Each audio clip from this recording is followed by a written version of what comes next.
What do the greatest Italian chefs, Massimo Bottura, Gualtiero Marchesi, and Carlo Crocco, have in common? They don't just follow recipes. They create masterpieces by trusting their instincts.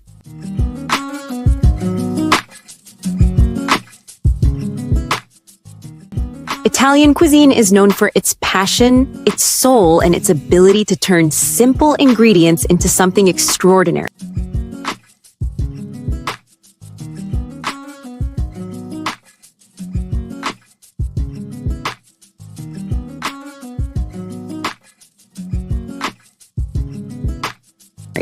But here's the thing. No Michelin-starred chef became great by blindly following measurements. And yet, most home cooks rely entirely on exact teaspoons and grams, expecting perfection. But what if I told you that's exactly why so many recipes fail?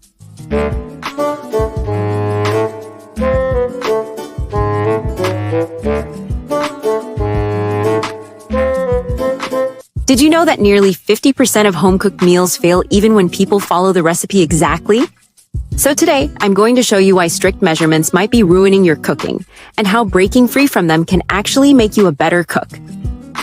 Have you ever followed a recipe to the letter, only to end up with something completely different from what you expected? You're not alone. And today, I'll show you why precise measurements might be ruining your cooking. Here's the issue. Ingredients aren't always the same. A flour brand from one country might be drier than another. A tomato in summer is sweeter than in winter. And don't even get me started on how people measure differently. Do you scoop flour directly from the bag or fluff it first?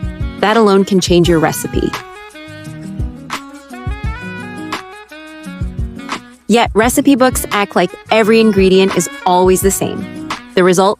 Flat cakes, soupy sauces, dry bread, because we're treating measurements as absolute when they're actually flexible.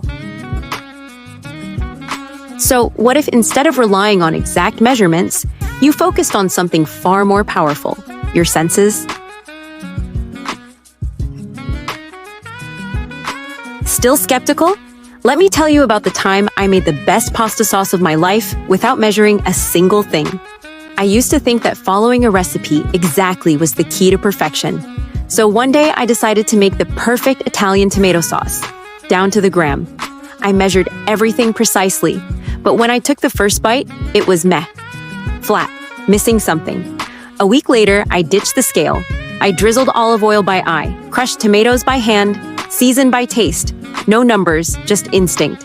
When I took the first bite, boom.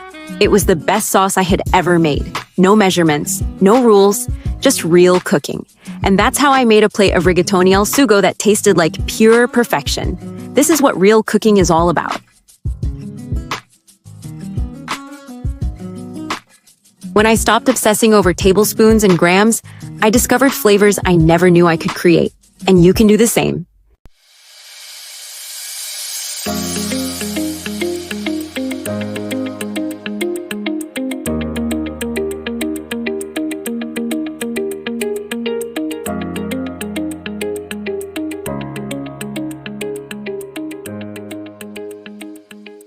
Now, I want to hear from you. Have you ever followed a recipe exactly and still had it fail? Tell me in the comments. And if you want to learn how to cook with intuition instead of numbers, subscribe so you don't miss the next videos. Recipes, tips on staying fit, eating healthy, and feeling your best every day. Happy cooking, trust your instincts, and I'll see you in the next one. Ciao!